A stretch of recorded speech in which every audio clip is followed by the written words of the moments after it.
Welcome back to the Flex Podcast, episode 35. Got Keith back on. Thank you for doing this again. It's been, I think, almost a year since the last time we did one. That's crazy. I think it was like February of 24? Damn. It might have been the last time. 35, though. I didn't know it was that many on, Yeah. on your docket. Yep. 34 was, we did 34 2 weeks ago, and now we're back doing 35 today. So I appreciate you coming on. Sounds good, man. First thing, let's start with sports. Sports has been going crazy. We got NFL's back. We got MLB World Series starts tonight. It's the Dodgers and the Blue Jays. Mm-hmm. NBA just kicked off 2 days ago. Any thoughts on just the sports world in general? The World Series is very intriguing. Toronto was probably the best team in all of baseball for the second half of the season. You could make that case for sure. But the Dodgers, now that they're in the World Series and been in the playoffs, look like the best team, period, now. And with the Shohei Ohtani, that's the missing link in any competitive balance. But he's not a one-man show. They have a good all-around team. The pitching's solid. They got offense. They can manufacture runs any way you want. And they have maybe the second or third greatest player in the history of baseball in his prime. Yeah. So it should be one hell of a series. It would be hard to make a prediction on that one. Yeah, I mean, Vladdy, he's been playing lights out this whole – he's been playing unbelievable. And then I think they get Bo Bichette. He'll be back sometime during the series. Yeah, not tonight, I don't think. But yeah, that's big. Yeah, it's going to be fun. I think who's the home team tonight? Is it? It should be, I believe, Toronto. Toronto's starting out. Oh, how do they do that now? Do they go by record, or do they just switch back and forth every year? I'm not positive on that. Yeah, no, it goes by record overall during the regular season, and then they go off of. Mic sounds a little too loud. Let's try it like that. Nope, still sounds loud. How about that? Oh, losing some mic here. Let's see. Should be good like that. No, Toronto is if Toronto is the better team during the regular season, then they'll be the number one team in the start of the playoffs. I believe they had the better record. Better record? I believe. Yeah. So, what for some reason, this is showing its ass right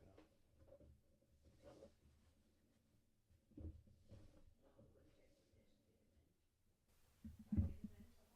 All right, talking to your mic? Testing. There you go. That sounds better. I think we're good now. Yeah, now we're good. All right. I don't feel like I'm screaming. No, jeez. Okay. All right, we're good. So, yeah. All right, NFL.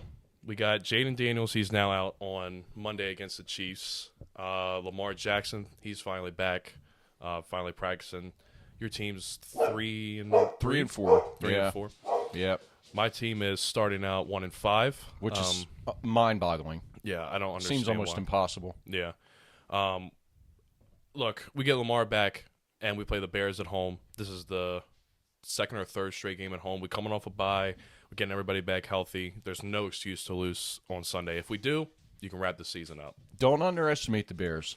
Oh, yeah. Don't underestimate them. Their head coach, Ben Johnson, has that offense rolling, and Caleb Williams isn't even playing that great. Yeah. But they score points, yeah. And your defense has had their problems this year, as have Washington's. Yeah. But I would definitely say you guys have to be the favorite, and this is your season if you want to make anything of it. Yeah. But the Bears are no slouch whatsoever. No. Believe me, I've watched a lot of them, and we've had to play them, and they got a lot of – they're so well coached, and they can score in so many different ways. So that I don't see that as a blowout. And their defense is good. Yeah. But, you need to get Henry going, Baltimore. Well, and when he does I mean, not for you guys, for my fantasy team. Fantasy, right. Yeah. But, when he does have good games, he becomes this player where he can't – he fumbles the ball in the crucial games for some reason, and it gets annoying after a while. There we go. Yeah, that was my fault. No, you're good. Yeah, you got.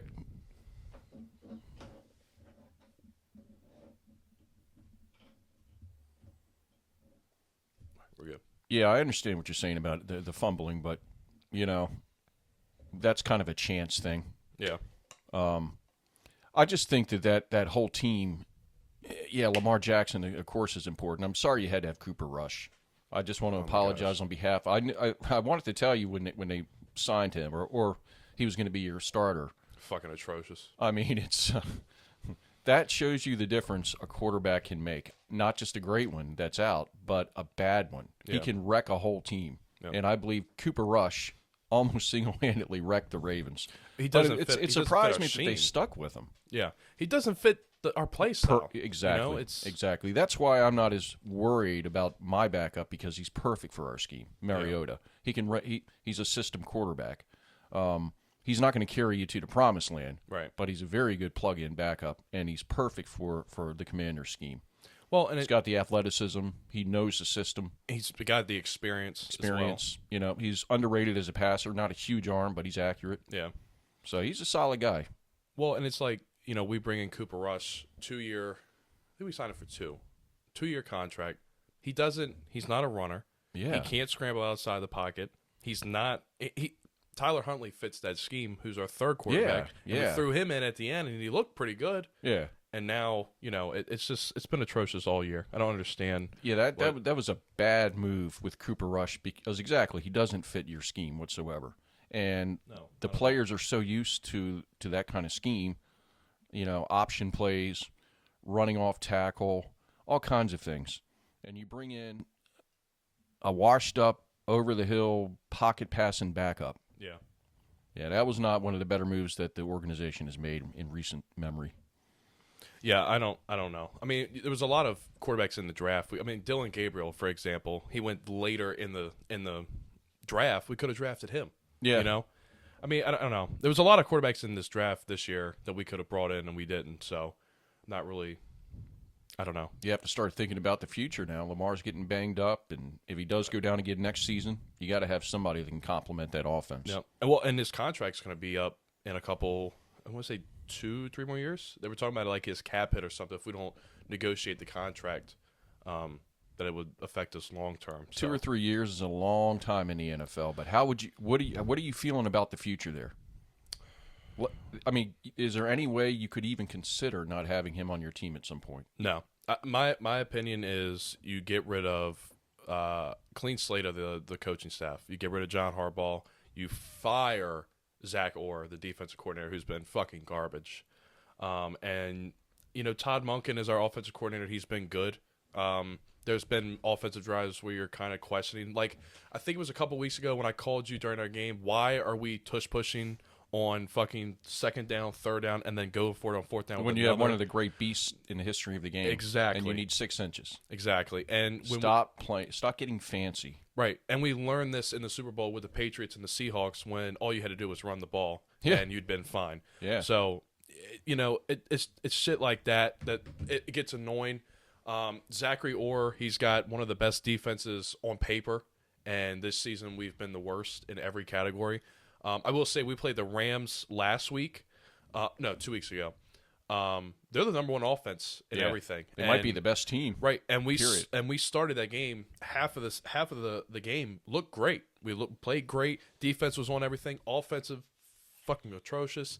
But then the second half, you can't stop a team the whole game. You know, that's good on offense like that. So it fell apart. Yeah, I mean, it shows you that a good defense is just as dependent on a good offense. Yeah. Because if you know your offense is going to be 4 and out, 4 and out, 4 and out, it wears on you. Yeah. And then you start to get exposed as a defense. You're not controlling the clock. You're not controlling the ball. You know, that's what the Ravens have traditionally done since Jackson's been there. Yeah.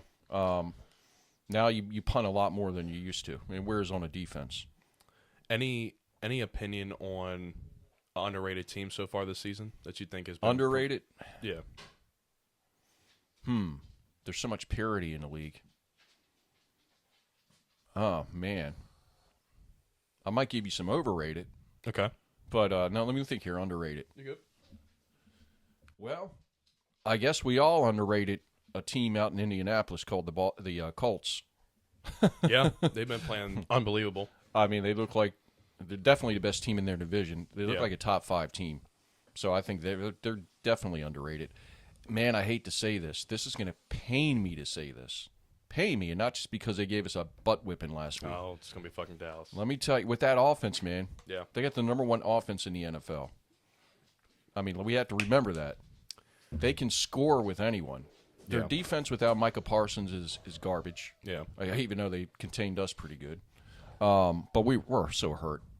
But Dallas, man, if they get in, they can make a run with that offense. Yeah. I hope they fall flat on their face. So that would be my underrated.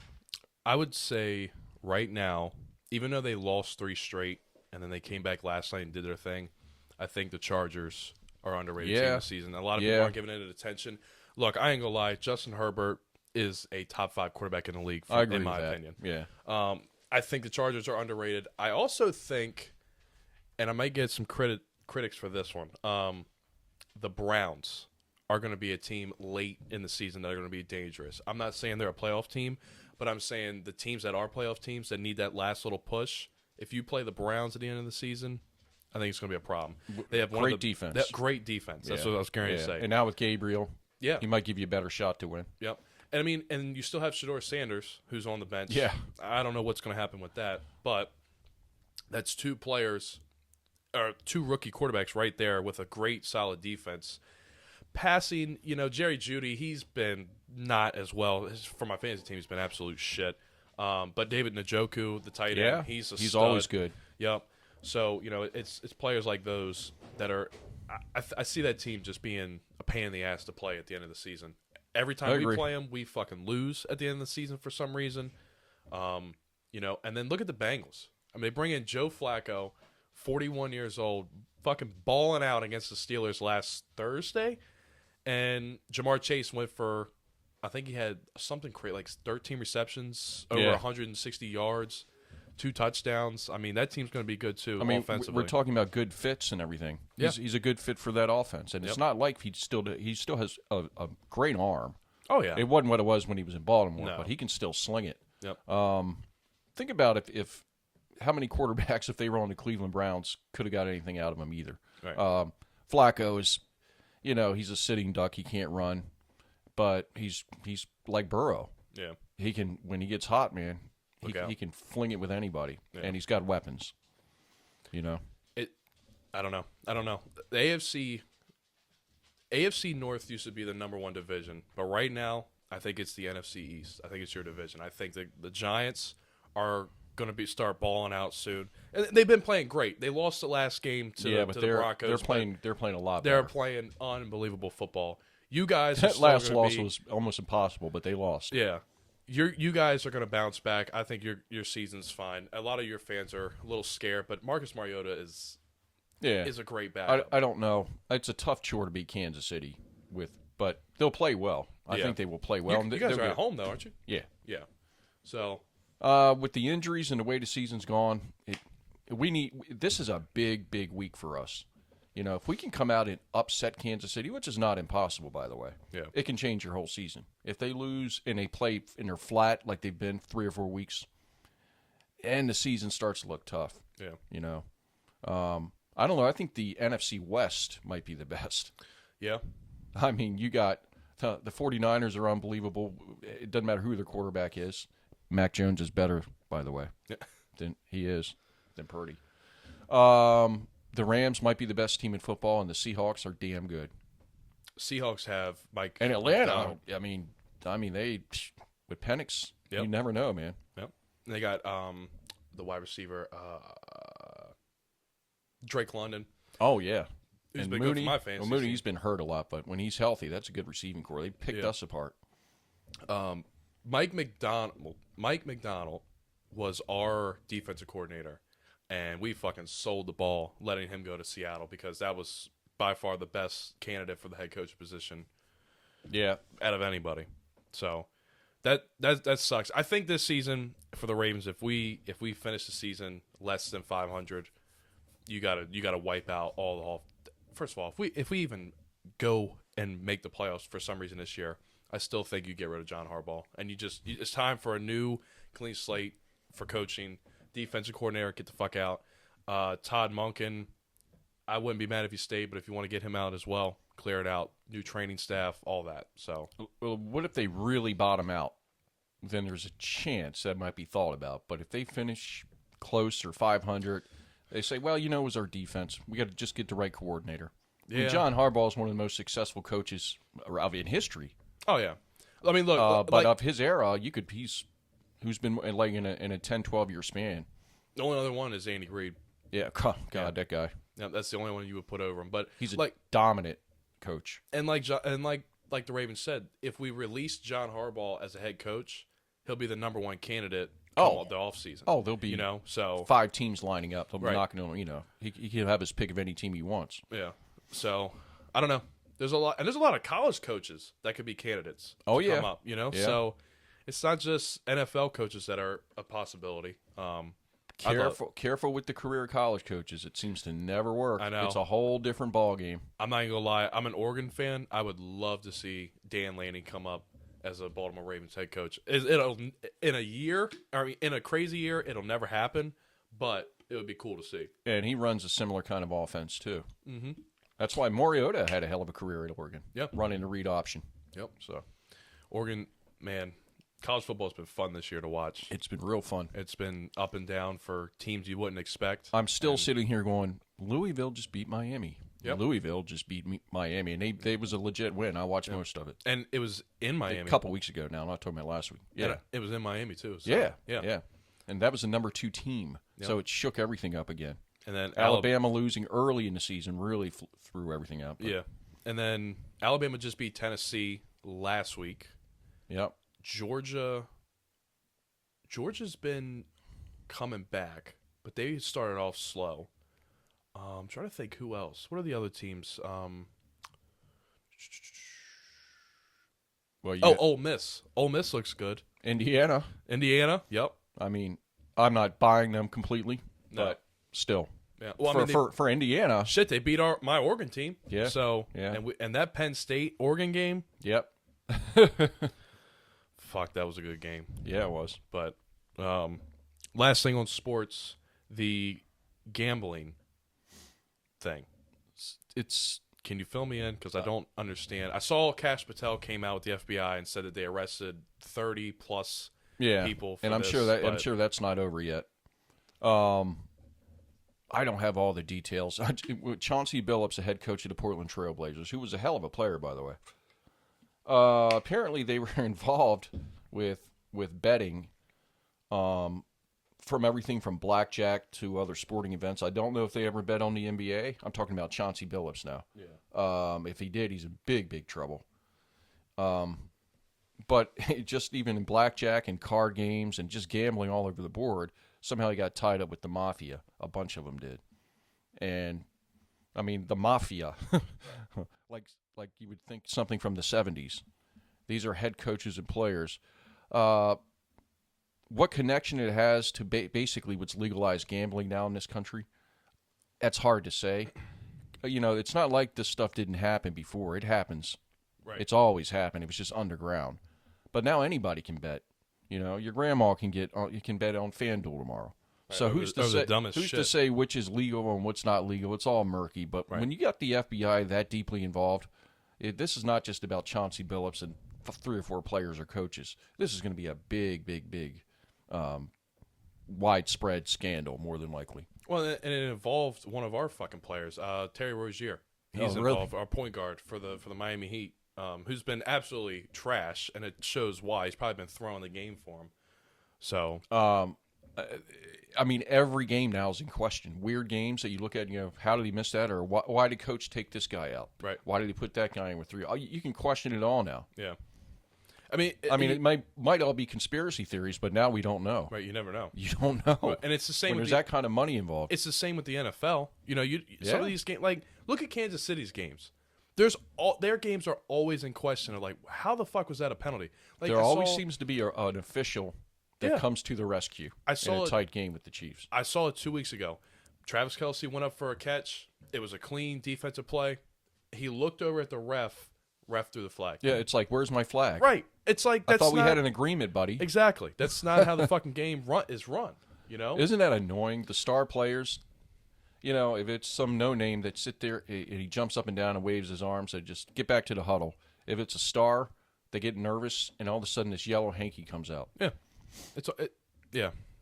I'm not going to lie. The NFL is kind of starting to piss me off because it's becoming a soft fucking league. Oh, very much so. I mean, now the new Taunton the new taunting penalties and shit and the unsportsmanlike conduct. Man, let these fucking players play. That's the reason people turn it on. They want the conflict. They want the trash talk. It's entertainment. It makes the game better, and Yeah. they're not allowing it. And now it's becoming a fucking federal crime if Right. you do it. Right. It's ridiculous. The no fun league. Exactly. That's exactly what they're calling it. Yep.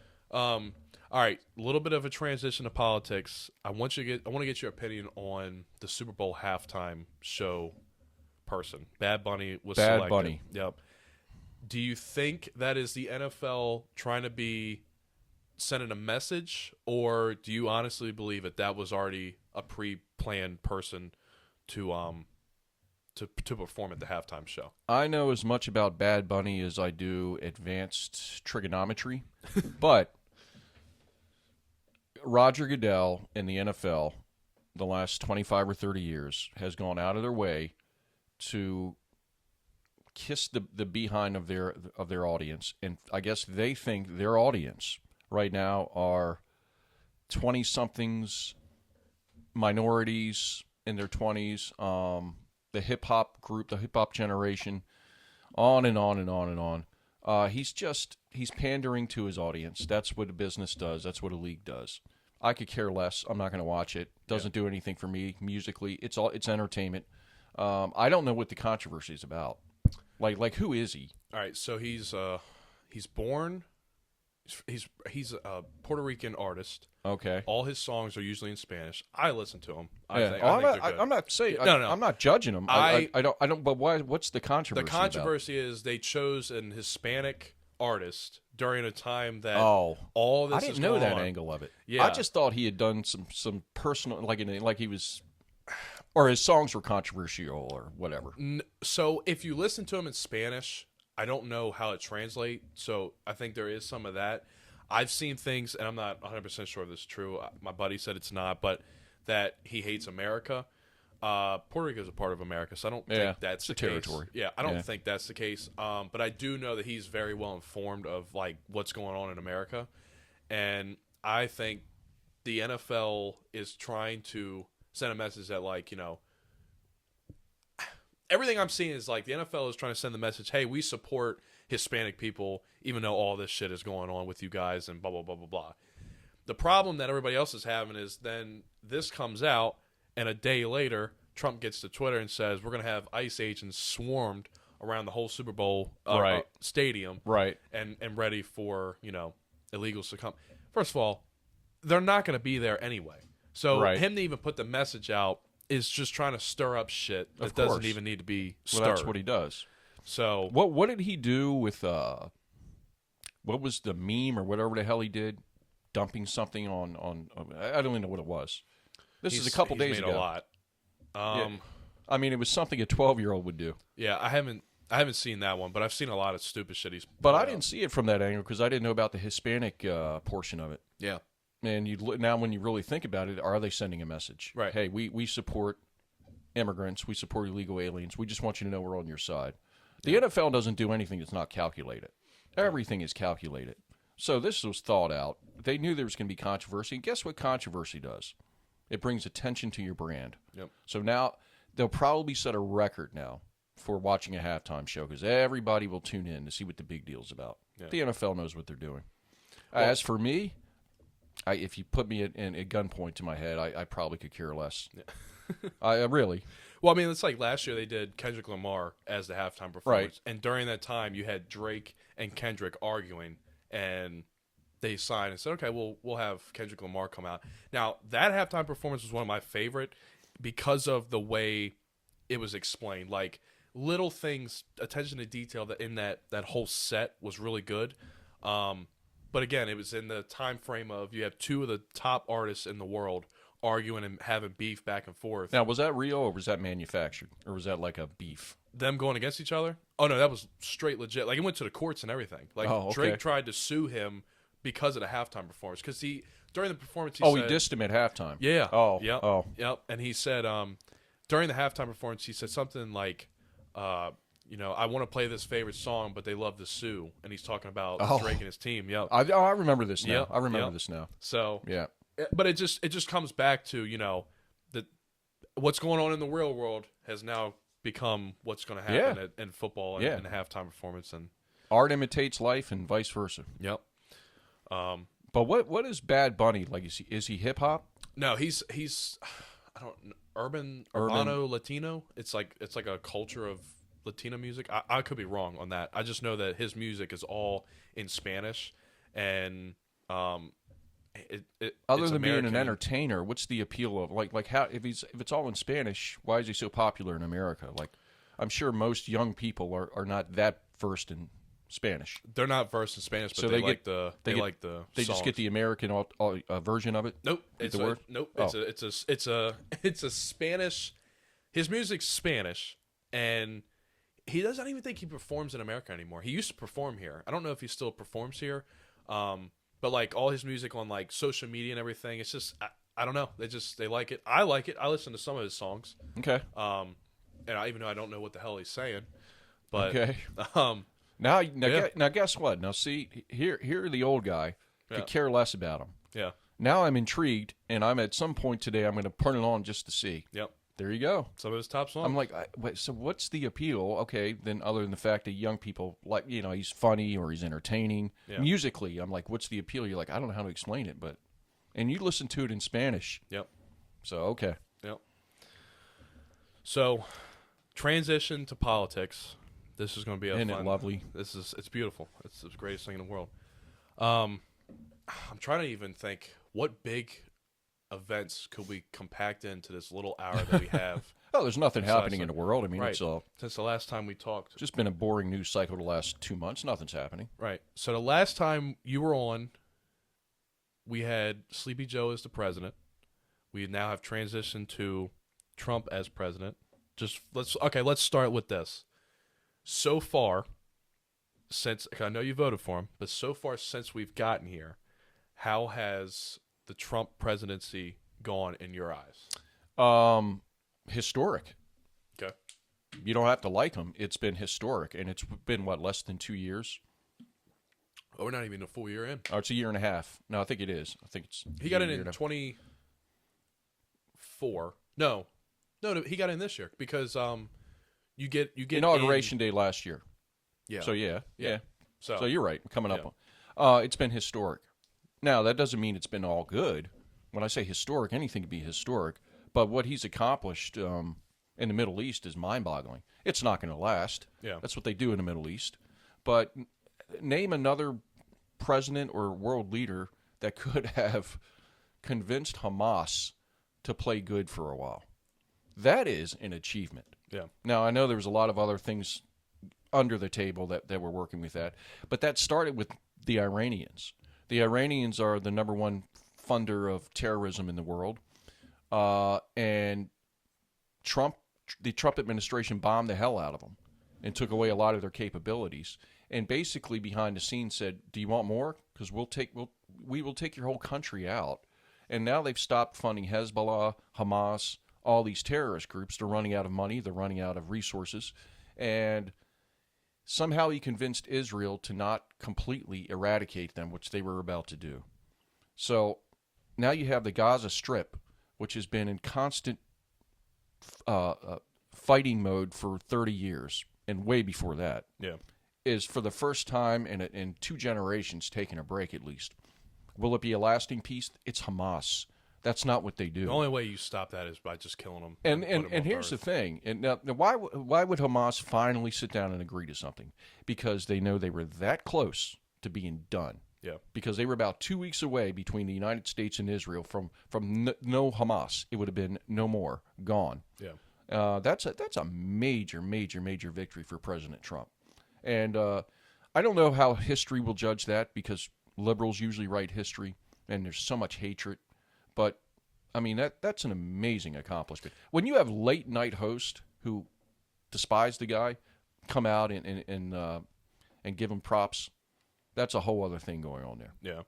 So I'm going to stick with foreign policy, because this was the only reason why I voted for him, because I thought, in my mind, between the two candidates... Oh, that and Melania. Yeah, well, when it became between the two candidates who would have the better foreign policy, I thought it would be him. That's why I voted for him. So I wanted to let you know, foreign policy, he's done a lot, and this is like the couple main takeaways I got through. He stopped the conflict between Egypt and Ethiopia. He stopped the 12-day war between Israel and Iran, which was, we'll come back to that. We'll come back to that one. Created and stopped conflict between Pakistan and India. Evidently in April, there was a bunch of tourists that got killed out there. Stopped the conflict with Armenia and, I don't know how to say the country's name, Azerbaijan. Yeah, that's right. Yeah. Which had been going on since 1990. And then created a ceasefire between Cambodia and Thailand.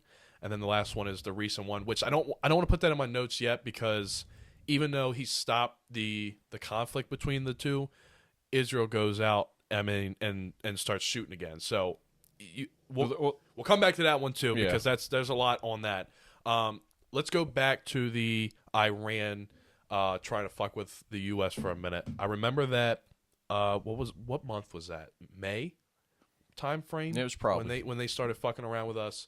I haven't heard Iran since we bombed them with our big two B-2 bombers. There you go. And wiped them off the fucking planet with their nuclear program.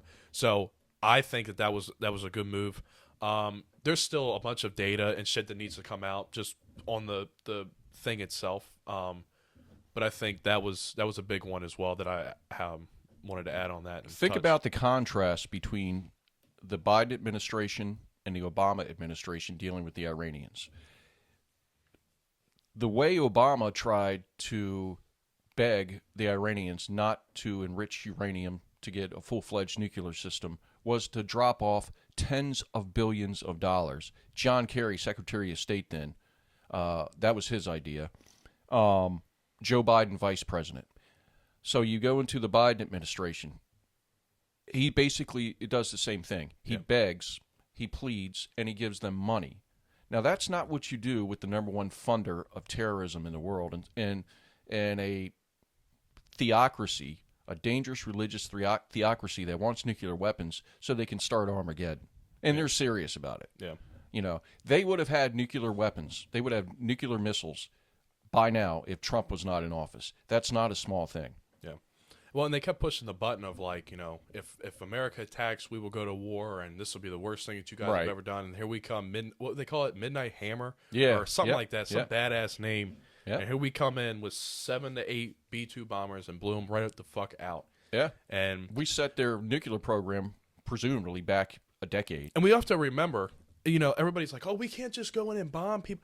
These people are literally sitting in their Congress or their government or whatever, chanting hell to America and burning the flag and doing all these chants. It's been going on since 1979. And not only that, they're funding the Ukraine and Ukraine and Russia war, sending all their material. They've backed China on every fucking thing that they do, saying if China wanted to go at war with the U.S., you have us. Yeah. And then they're sending in shit to Hamas during that Israel-Hamas war. So taking that out, it's not going to stop them from sending out their supplies, but it damn sure sends a message of we're not fucking around with you. Oh, it set them back. Yeah. And, it just – and you haven't heard from them now, So that to me, that was a big win that doesn't get enough justice and hasn't been shown enough on the media and stuff. I will say that when it comes to foreign policy. If he could broker a ceasefire between the Russians and the Ukrainians, I mean, you're talking probably with Franklin Roosevelt, maybe 2 or 3 others. No, one of the most historically important foreign policy presidents in this country's history. These conflicts are incredible. I don't see that happening, unfortunately. Well, they're talking. Who saw Israel and Hamas agreeing to a peace agreement? That would have been the problem. Is it's not. It is a peace agreement, but there's still no peace. Like there's still they gave back all the hostages. Give props to where props is. That's another big thing. Exactly. What was it? All the remaining living hostages and some that have died have been given back. That's big and needs to be reported. My only concern is we are giving the props to saying yes, it's been ended, but I haven't put it on my notes yet because it's still not over. We're still shooting. And then I want to touch on Israel for a second. Have you realized that Israel has a lot of control over the United States more than anybody even imagines? Like, for example, every congressman except for six or eight has a funded campaign through the uh, IDF. It's Okay. the Israel Defense. I don't know what the F stands for. Um, Basically, meaning that as long as you give them the support that they need for Israel, they'll send you $3 million for your campaign, which pushes the message out of, and then they get more support. There has only been one person in Congress that has not been supported by them and has also received shit for not supporting them and is still in Congress and has won his election. I want to say he's from California. He's a Democrat. They want control of the United States and want them as an ally. I don't disagree with having them as the ally, but having that level of funding coming into our congressmen and men and women. That's always a problem. troubling. And not only that, that puts it at the level of, Russia interfering with our elections. That's the bar to me where it's at. And I don't know, it doesn't get talked about If you're enough. just talking about individuals being controlled by the government of Israel and because of money, that's one thing. Yeah. But wondering why our government supports Israel, period, that goes back a long way, probably to 1948. I mean, it goes back to biblical times. Yeah. But every country in that area hates Israel. A tiny little country. And they're surrounded by hostile regimes that want to kill them, that want to take them out, and would eradicate them in a heartbeat if they could. We were instrumental. If the Israelis didn't have nuclear weapons, they'd be gone. Yeah.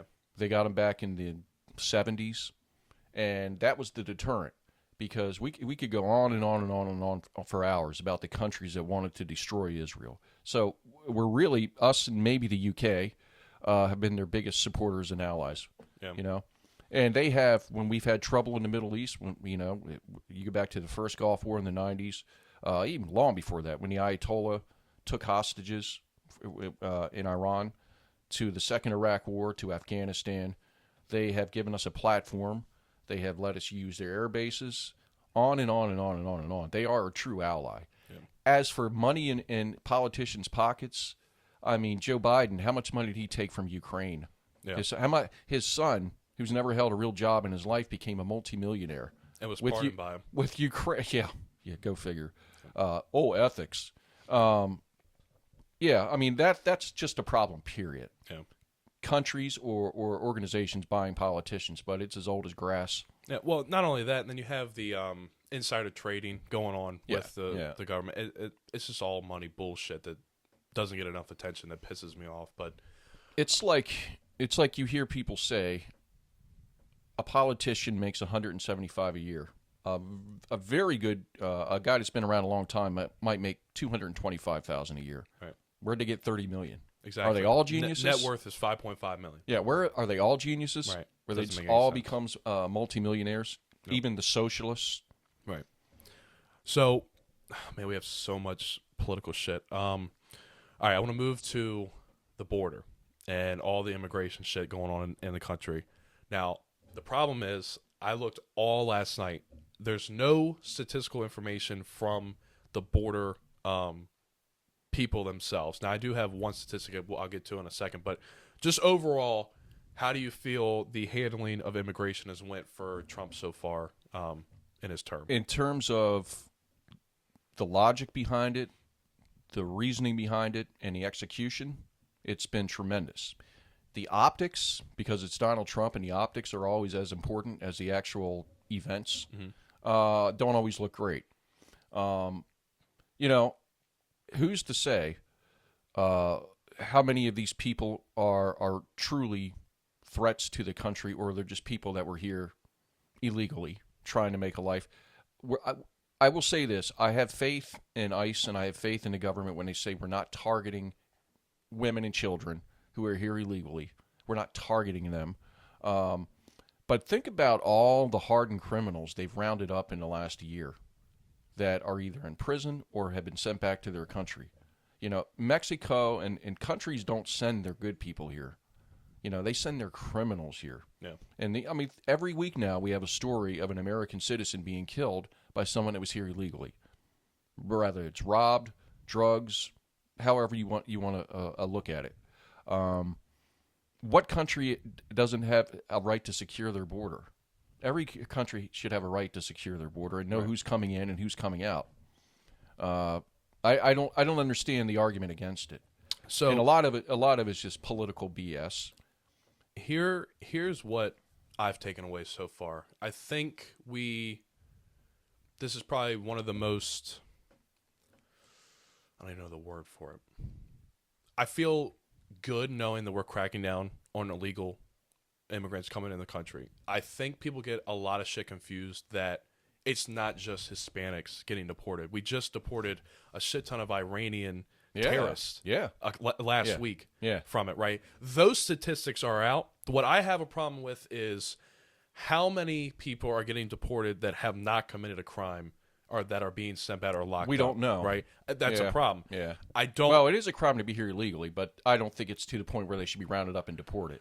Well, no. Not in that fashion. Yeah, and I'm just saying in general, they're not even illegal. They either look Hispanic or they look black or they look something else, and they're gathering. I'm not saying that can't happen, but I don't think that look, you hate to say that they're just collateral damage, and that was just one or two. One or two is too many. Right. But I don't think that that's what they're doing.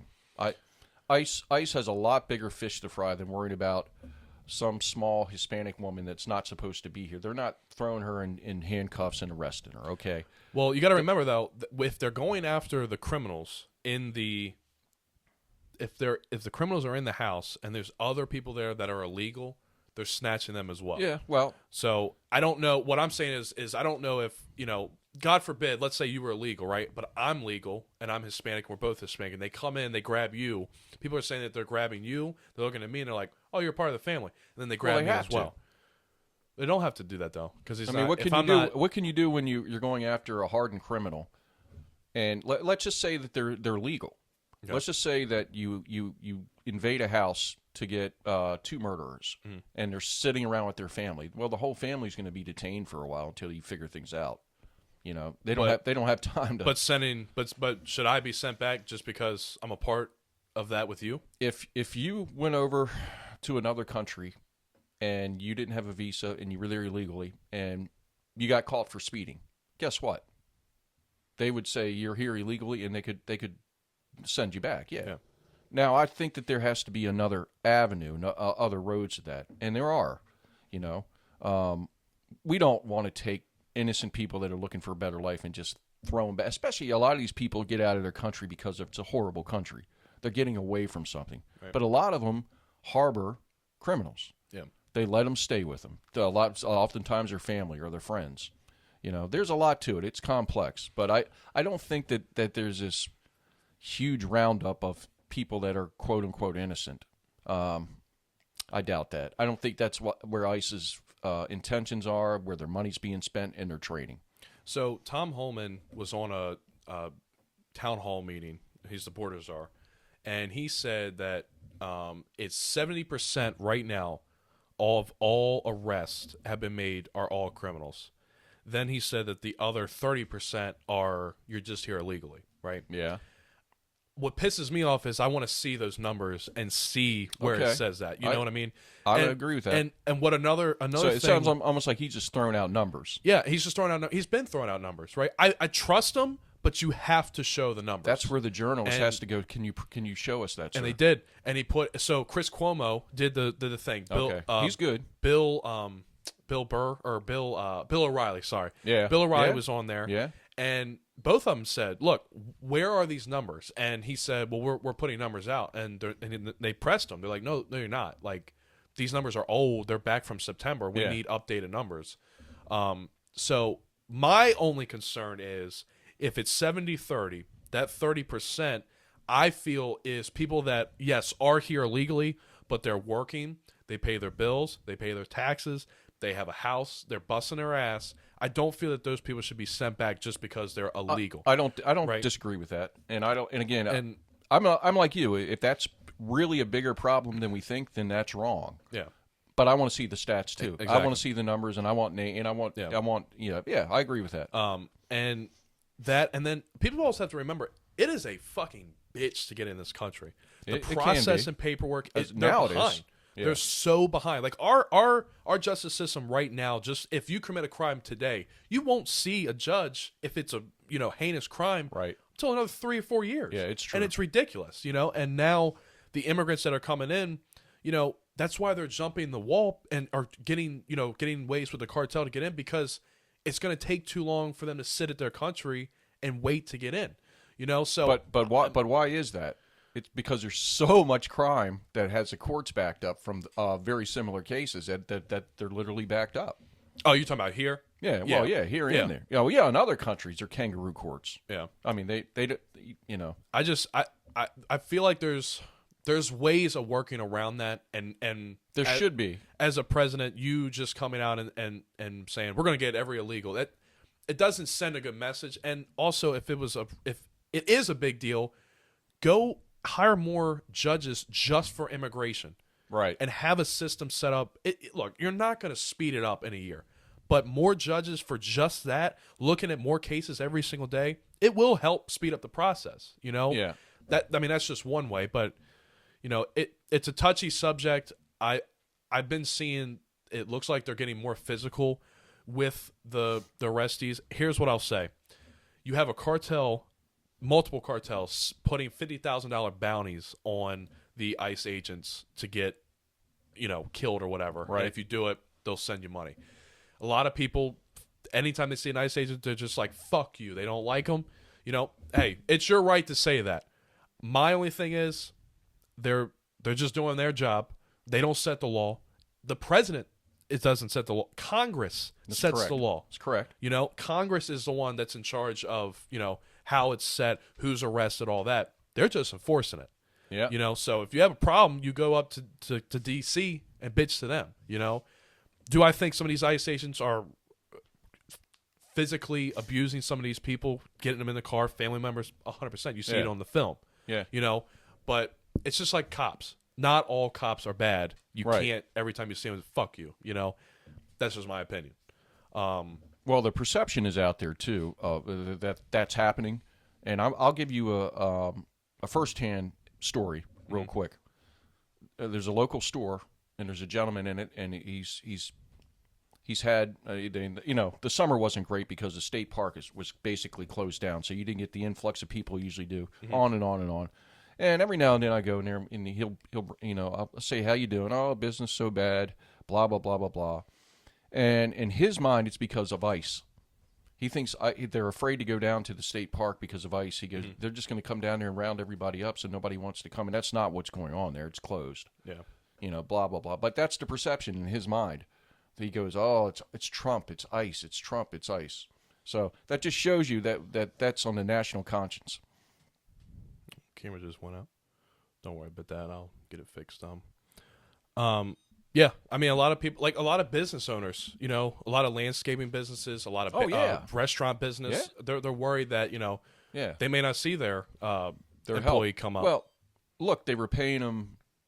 They weren't even paying them minimum wage. These people, they were basically not slave labor. That's probably an exaggeration, but that hurts legitimate businesses when you can pay somebody $5 an hour instead of $20. Yeah.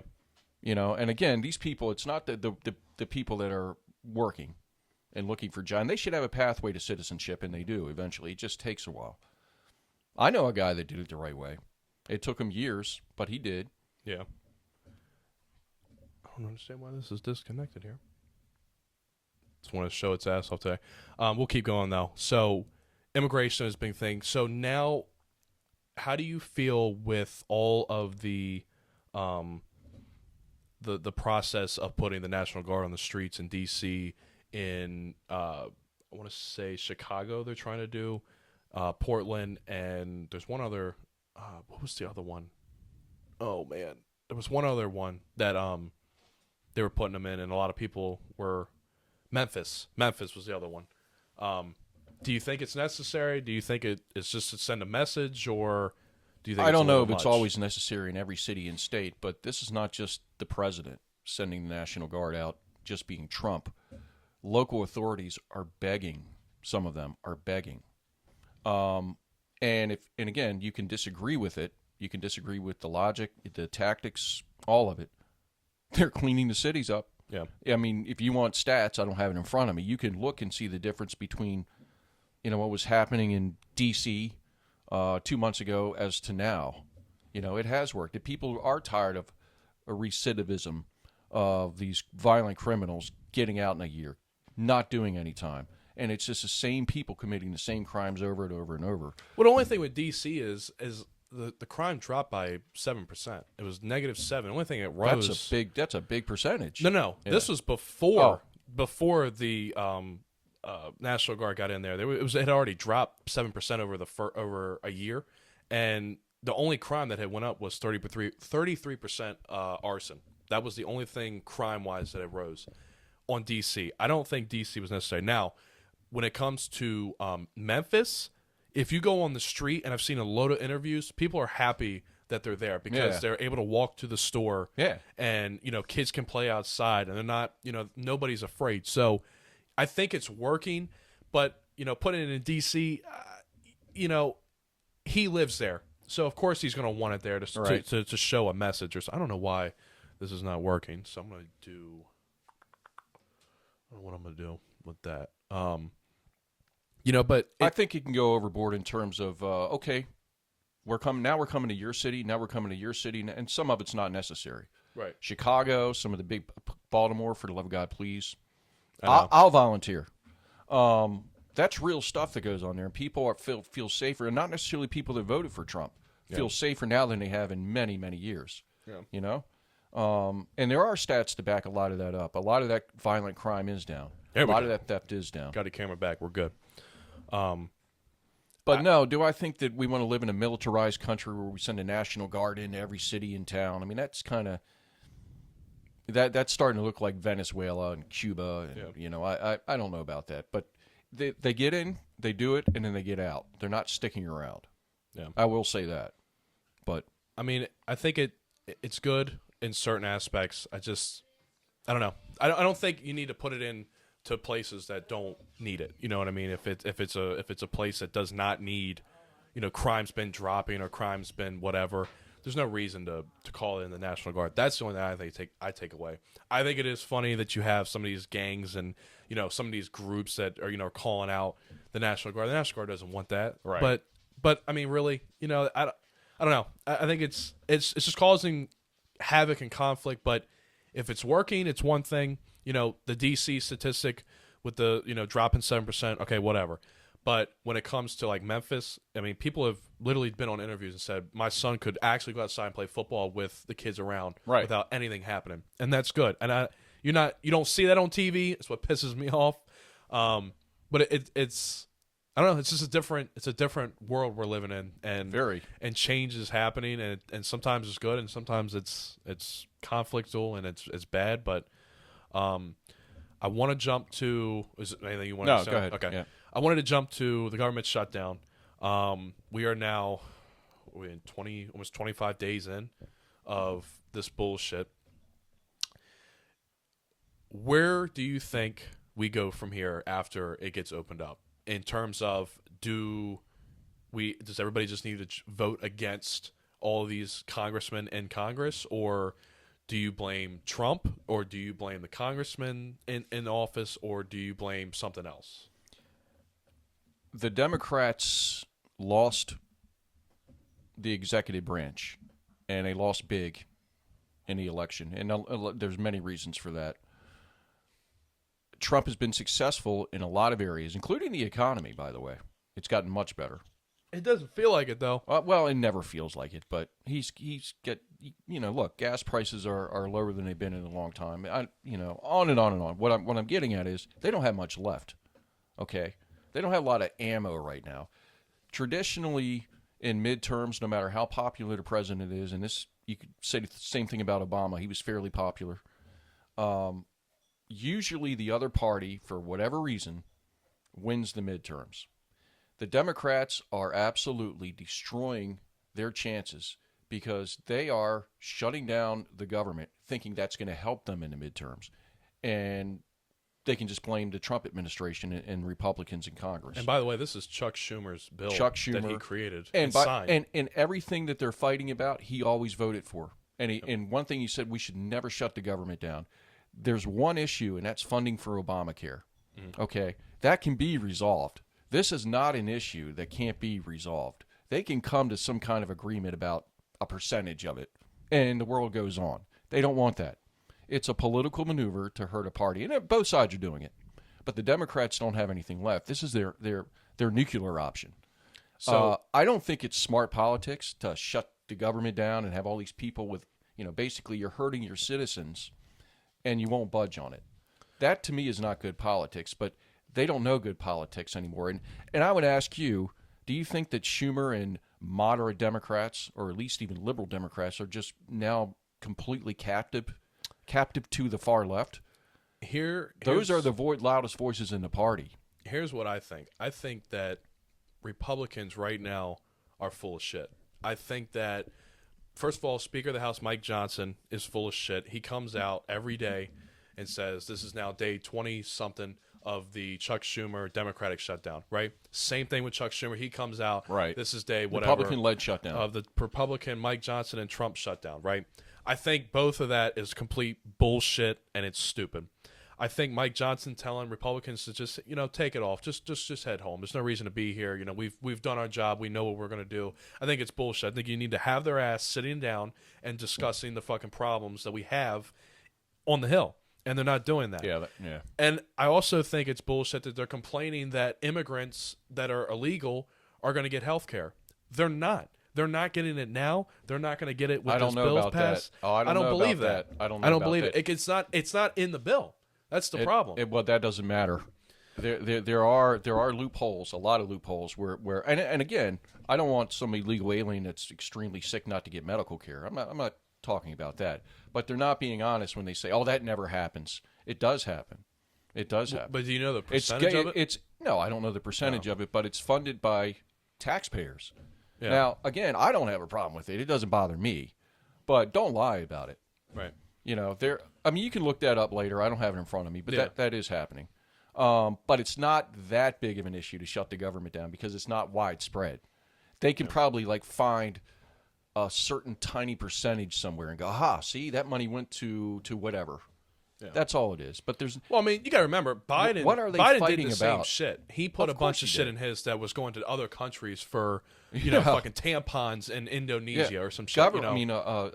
American taxpayer money. Yeah. How weird is that? Yeah. But this is, to me, it's a little much. I think this could have been averted if they would just sit the fuck down. They don't want to. And do it. I know. It's all about what side can point fingers and make the other side look bad. That's all it is. Now, I also want to... And guess what? They don't get laid off. Right. They still get paid. They don't lose their paycheck. Yep. So what do they care? So I do want to say this. Everybody that's saying, the government shut down because of Trump, that's not true. It's Congress's fault for it being shut down. Now, what I will say is it is his fault for not allowing back pay to some of these federal employees. That's not fair. Like, for example, Dad's now not going to get paid because he signed something in 2019 that says that he's an exempt employee. Well, he's there. They're there 24/7, making sure that the base is not catching fire, right? And there to put it out. And you're telling me that he's exempt? It's bullshit. It's not true. And some of these people that are working and they're not going to get paid when the government shutdown comes out. That's also complete bullshit. And what else is bullshit is our governor sitting up there saying, "Oh, well, we'll give you, we're going to give out loans during this period for federal workers that need it for rent and for groceries." You know how much money he's going to give out for 1 month? $700. Yeah. For rent and for groceries. Wes Moore wants to run for president, and who's going to remember that, the amount? They're just going to know that Wes Moore helped the people out during the shutdown, $700. My thing is $700 is not paying rent. But he did, and but it's there's not. But there's no money. Where's he going to get the money? Right. There's no more than $700. Think about that. And he would have to go. He can do that by executive order himself. But if you want a larger, if you want something that's substantial, he'd have to go through the Maryland legislation. Yeah. So that's just hey, look what I did. Like Trump's talking about sending out after the tariffs, tariffs checks to Americans. I don't know about that. And, it was our money to begin with. He's making a good point. I'm not going to turn it down if he sends me $1,000, but I would save it. I wouldn't even spend it because at some point they're going to want it back. It's the same with the fucking. But that has to be passed by Congress. He can't just do that. Yeah. And by the way, you can get peace in the Middle East, all those other countries you talked about, blah blah blah blah blah blah blah blah blah. But this is how much hatred is in Congress. He can solve some of the world's biggest problems, but the Democrats and the Republicans, Mr. Deal Fixer, he doesn't even talk about making phone calls and reaching out to the other side because they hate him so much. It'd be worthless. But he can get Hamas and Israel to agree. That's how toxic the politics has become in this country. I have concern about one thing though. When it came to 2016, excuse me, all the way to 2020, he never had a medical plan, a medical agenda. For Medicare, Medicaid, anything. Like no medical plan was ever been rolled out. And even to this day, there's still nothing that says what his medical plan is. So why people are getting pissed off at Democrats for keeping, the shutdown is because they know that even if they change something in the bill or whatever, that it's not going to matter because he doesn't have anything in place to replace it. And Republicans that are there, they're not arguing to help to fix it or to get something passed. So I get why the Democrats are not budging on voting a different way. It's because they're set on this is what American people need, and you don't have a plan to show us to change it, so we're not going to budge on it. However, you guys now not doing that is now forcing people like dad or friends, family, coworkers, or whatever to not get paid because the government's shut down. And they're not talking about it. Nobody's talking. And them going in, Democrats going in and having the floor for 24 hours, well, it doesn't allow Republicans to come in and talk, even though they're not going to. But at least you could say you did. They don't want them to talk. They're not going to. Mike Johnson has got everybody by the balls and is saying, you're not coming in. Don't worry about it. And then he gets in front of a camera and wants to play, pick me boy.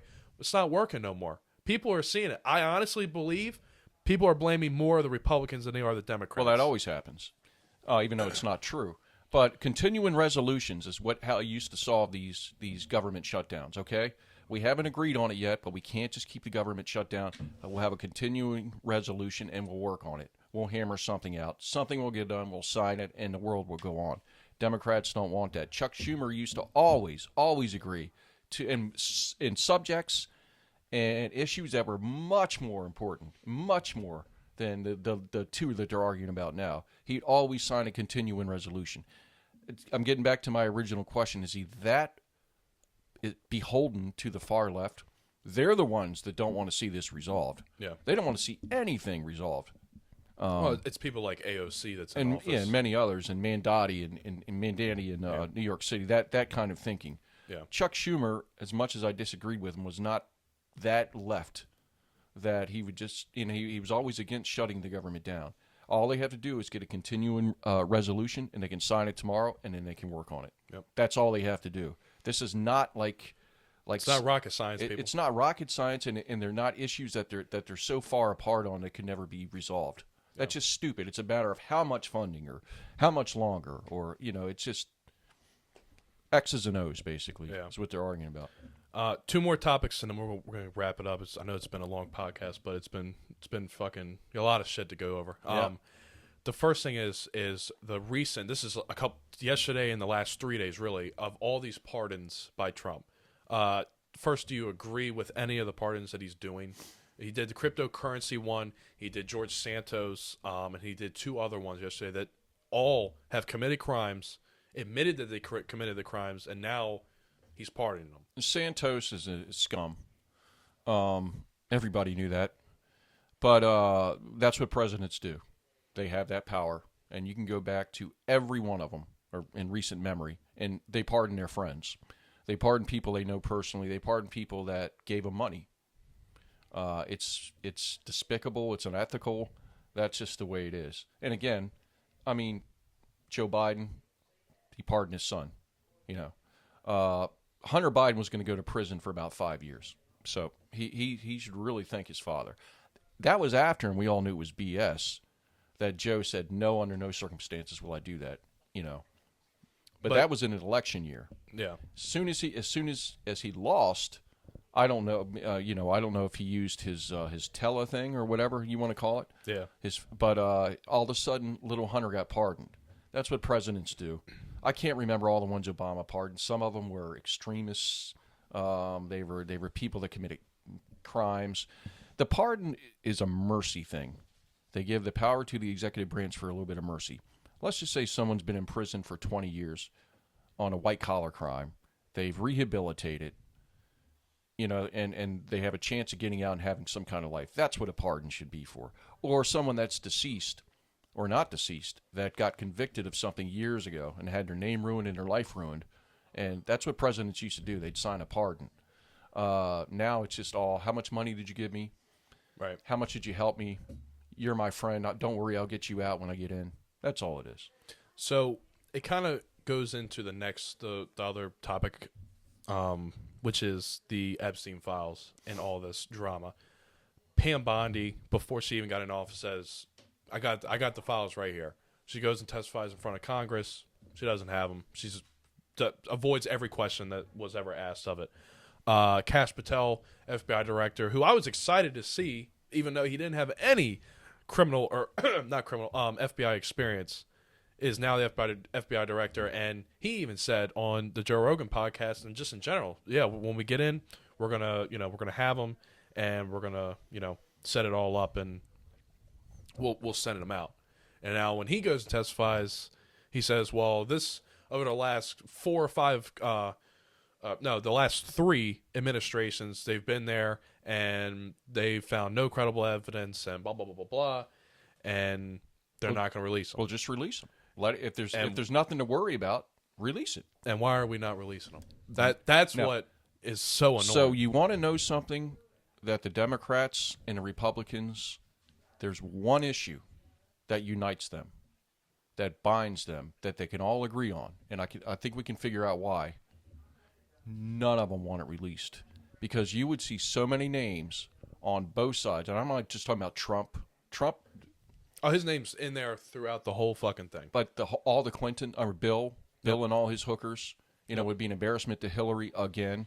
You could go, and I'm sure Hunter made a couple trips there. Cocaine and congressmen hookers that are still in office right now. Probably hundreds of well-known people. Yeah. There's one thing the two parties can agree on: the Epstein files must not be completely opened and released. We all know why. Yeah. Someday it will, and it'll be a big thing. And, I'm sure it'll be a movie. I'm sure it'll be whatever the hell it's going to be then. But that's why. Because what other reason could it be? It's not a matter of national security. No. So what? If it's national security, the problem is we have all the national security threats in office. Yeah, and some of them may have been at the parties. Right. I'm talking about we don't know who that was at these parties. And then to me, it's the least important thing that I worry about. They're politicians. They're entertainers. They live in a world that we don't.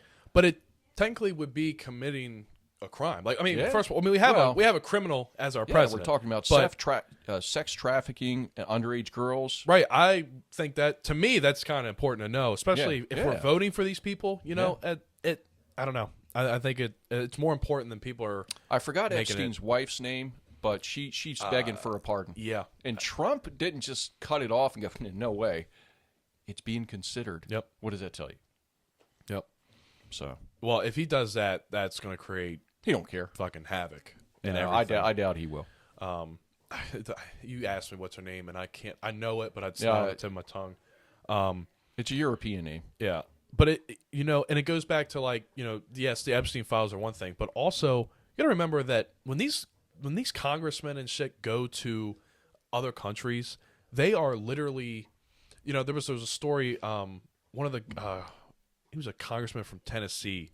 He said, when we go to these countries, government officials all the time get approached by these, European or international women that are being paid to get information, to have, sexual interactions with these men and maybe some women. Right. And then they have all this blackmail on them now and send it out. And then get in touch with a congressman or whoever and whatever government official and say, you need to do this on the floor next week or whatever, or we'll release all this and we'll send this all to your wife and everything.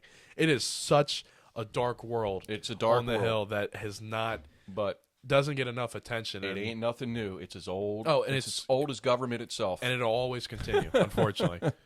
And then it goes back to Trump. He sends out, we're middle of a government shutdown. We're sending 20 million or whatever the hell it was to Argentina.